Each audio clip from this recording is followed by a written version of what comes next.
Chers amis du comptoir, bonsoir. Ce soir, ce qui nous réunit, c'est évidemment l'avenir des complémentaires santé, un sujet qui a été enrichi donc encore tout récemment. La période est un peu tendue sur le sujet, donc je crois que ce qui est important, c'est de revenir aux fondamentaux et d'éviter les procès d'intention.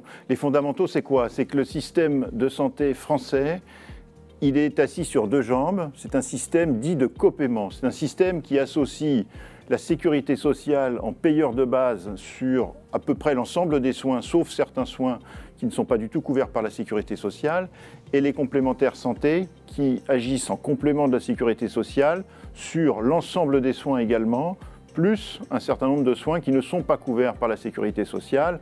Typiquement, par exemple, l'optique, aujourd'hui, panier B, n'est pas couvert par la sécurité sociale, enfin de façon extrêmement marginale, et donc les complémentaires sont le payeur unique, quasiment unique, sur l'optique. En revanche, sur les soins de ville, sur les soins hospitaliers, les complémentaires sont un payeur complémentaire.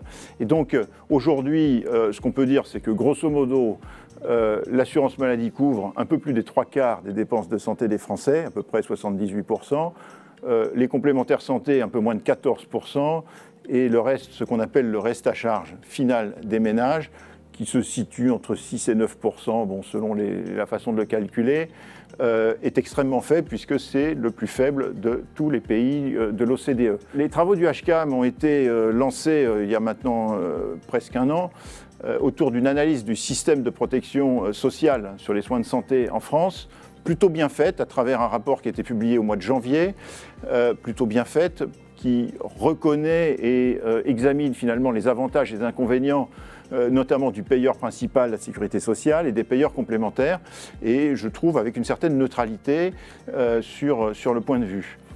Ce qui s'est passé, c'est que depuis cet été, nous avons un ministre qui a souhaité que le HCAM oriente ses travaux vers un scénario avec plus d'État, qu'on appelle le scénario Grande Sécu, qui est de façon stricte le scénario numéro 2 des 4 scénarios analysés dans le rapport du HCAM.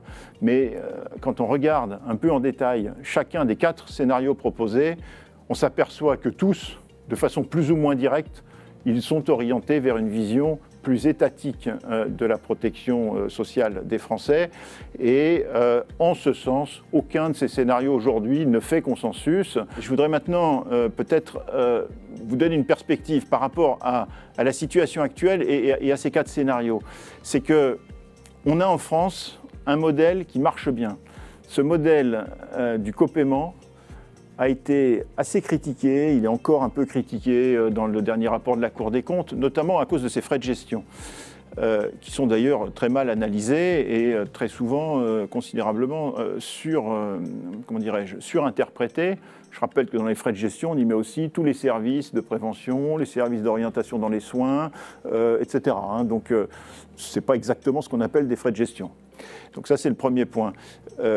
Et à travers les échanges qui se produisent, notamment dans la presse ou dans les propos d'un certain nombre d'intervenants politiques ou économistes, certains disent que le modèle français ne serait pas vertueux. C'est un modèle, pourtant, qui conjugue le meilleur des 2 modèles qui existent dans le monde. C'est quoi les 2 modèles qui existent dans le monde? C'est ce qu'on appelle le modèle bismarckien, c'est le modèle d'assurance, c'est le modèle historique français, c'est le modèle de mutualisation par une assurance consentie, et le modèle qui est en général une assurance privée, souvent privée, avec une émission de service public, mais qui est une assurance privée.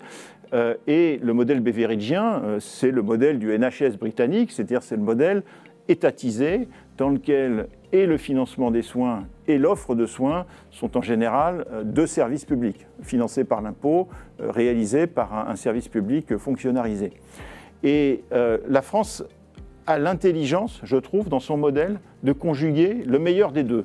Le meilleur des 2 parce qu'on a une grande sécurité sociale actuelle qui couvre les risques lourds, qui couvre les ALD, qui couvre quand même assez bien toutes les personnes qui sont en situation de vulnérabilité, et on a des mutuelles qui permettent une protection choisie. Les éléments, j'allais dire, du débat, c'est un peu comme ça qu'on peut les poser.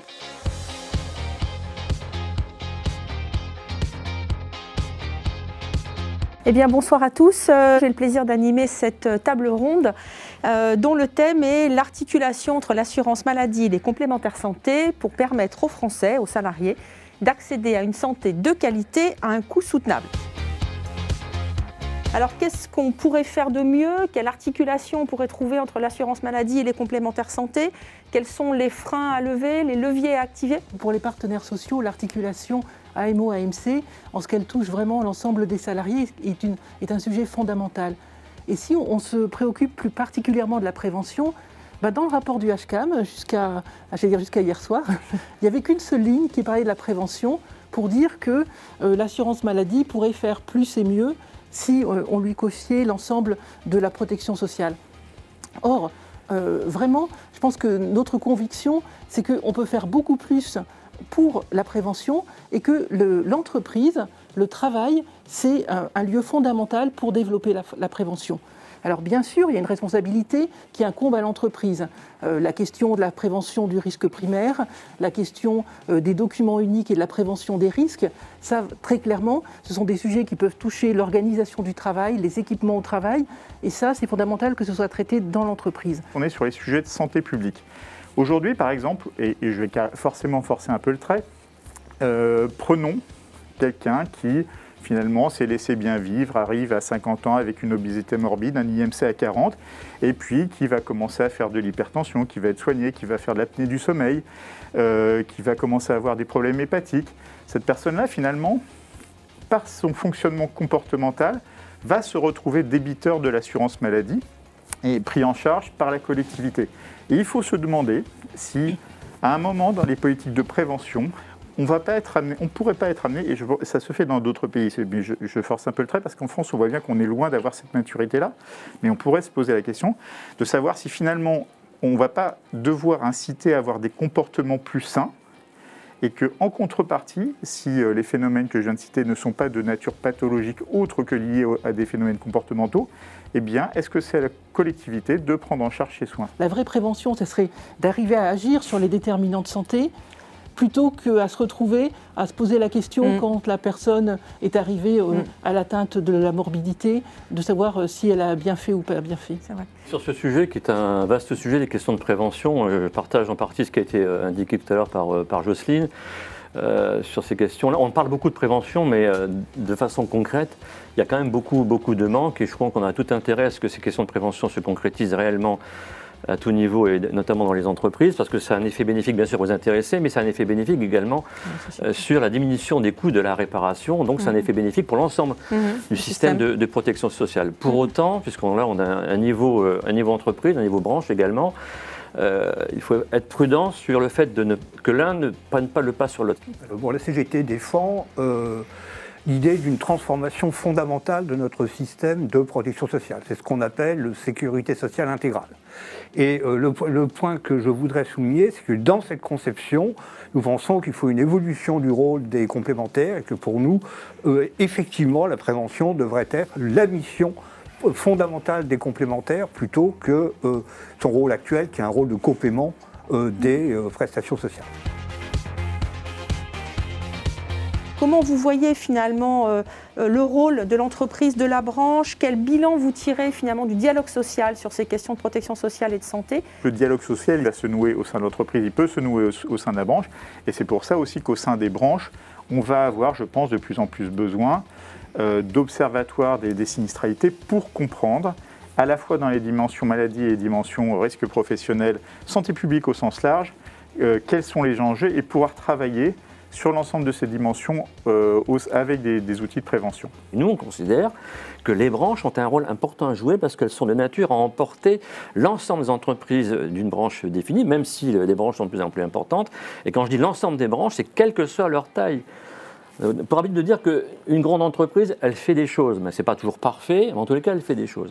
Mais il faut toujours penser à la toute petite entreprise, à la TPE, à la petite PME qui n'a pas forcément les moyens, qui n'a pas le temps et les procédures à mettre en place. Donc la branche, pour ce faire, a un rôle extrêmement important. Est-ce que vous pouvez nous parler de ce que vous avez évoqué dans le cadre des travaux du HCAM sur cette question de la prévoyance? Le constat, c'est que là, la prévoyance, c'est le parent pauvre de notre système de protection sociale. C'est les termes mêmes du rapport. Il se caractérise par de très fortes inégalités. Inégalités entre les branches et inégalités d'abord entre les grandes entreprises et les PME. Je suis entièrement d'accord avec ce qui a été dit. La prévoyance, c'est fondamental. Et je pense qu'au niveau du rapport du HCAM, il nous invite à la rendre obligatoire, en fait. Comment est-ce qu'on peut finalement se donner les moyens un peu plus structurels, voilà, d'une politique de santé mieux coordonnée pour demain? La première des instrumentalisations, elle vient quand même du gouvernement au travers de la lettre de mission et de la définition des 4 scénarios. Donc déjà, il faut trouver effectivement un lieu où on puisse, avec l'ensemble des acteurs, discuter de ces sujets de fond en matière de santé de façon sereine et sans l'instrumentalisation politique qui existe actuellement. Donc oui, le HCAM est un lieu qui doit être préservé, à condition qu'on ne refonctionne pas comme ça a été le cas actuellement. Et encore une fois, qu'on ait un vrai débat sur les questions de santé au sens large du terme. J'ai pas la prétention de conclure quoi que ce soit, en tout cas juste l'événement, hein, parce qu'on a bien compris dans vos propos que de toute façon c'est un débat qui allait continuer, se poursuivre. Et peut-être que j'ai noté quand même que vous alliez en profiter pour mettre en place des choses. Alors j'ai noté la prévention, et effectivement c'est un véritable enjeu. La prévention en entreprise mais aussi en branche, parce qu'effectivement entre les petites entreprises et les grandes, on n'est pas sur les mêmes enjeux. Merci à vous et à très bientôt.